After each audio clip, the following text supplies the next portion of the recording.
Thanks for tuning in to Barbershop Sports Talk. So when we look at Ben Screen, I think this is interesting because, right, you see Tom Brady, he's won his seventh Super Bowl, right? It looks like Drew Brees is going to retire. Phillip Rivers just announced he's going to retire. Eli Manning. Just in terms of that, of all those guys, like you probably put Peyton in there, where do you think Ben ranks in terms of just quarterbacks of his generation? Because I think he's had a very interesting career. Well, where do you think Ben would rank? I think you have three guys that were clearly, throughout basically Ben's entire career, his statistical superior, and those are Tom Brady, Peyton Manning, and Drew Brees. And I think after those three guys, you can at least make an argument that Ben is as good as anyone else. But I don't think he ever had the consistent high-level performance that those guys put up year in and year out. And I don't think, just from a pure passing ability standpoint, he measures up to those guys either. And so I would say he's about fourth in his generation. Like I think his numbers and his success compare favorably to an Eli Manning or Phillip Rivers or even an Aaron Rodgers, who's a good bit younger, but still generally of that era. But I think clearly behind those three, who are probably the top three in NFL history, really. I mean, there's really nobody that's ever done it as good as those three guys that just happen to be doing it at the same time. Is Big Ben the best quarterback in Steelers history?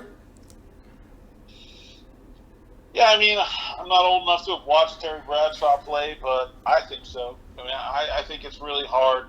You know, people ask this question to me all the time about different things, like my answer is generally always that, like, if it's close, if you think it's close, then the guy playing now is the best.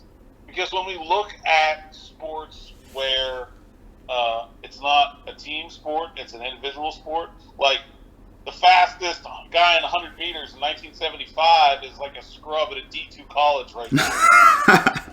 Right? That is so true. Like the fastest guy in human history in 1975 is like out here like running for Youngstown State, maybe.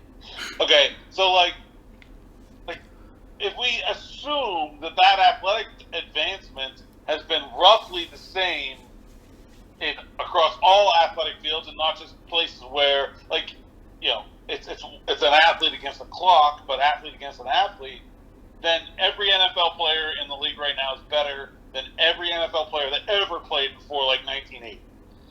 And so, like, I generally think those kind of like over generation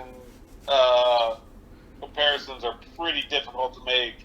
And if it's even close, the right answer is that the modern player is the best. Yeah, because it's really interesting. Like, for example, like if you put Lamar Jackson, let's say you put Lamar Jackson in the NFL in the 70s. Well, like, what do you think would happen if you just dropped them in?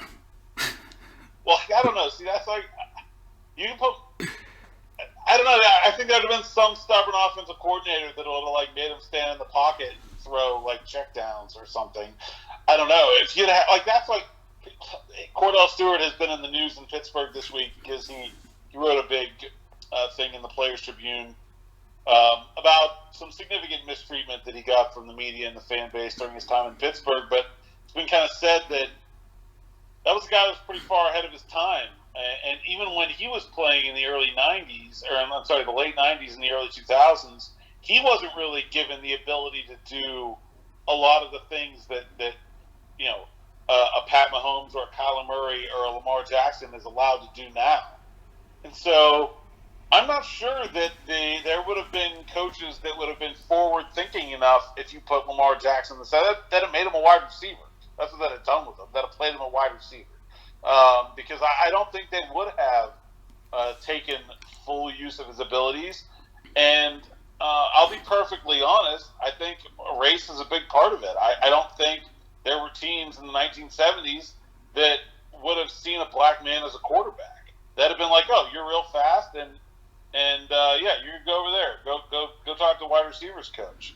I don't think that became a viable option for several decades later. I mean, even a guy like Randall Cunningham in Philadelphia, I guess, was kind of a groundbreaker in that regard. But it wasn't even really until like Mike Vick with the with the Falcons and the Eagles, where a team was like, yeah, okay, we're gonna have this quarterback who's just a crazy good athlete and also happens to be a quarterback, and we're gonna let him do all the things he's capable of doing, and not just make him be play the same position that everybody's always played. So I'm not sure what Lamar Jackson would have done back then, but he'd have been a really good wide receiver because he's a crazy athlete, and I'm sure every bit as good as the athletes back then, if not better.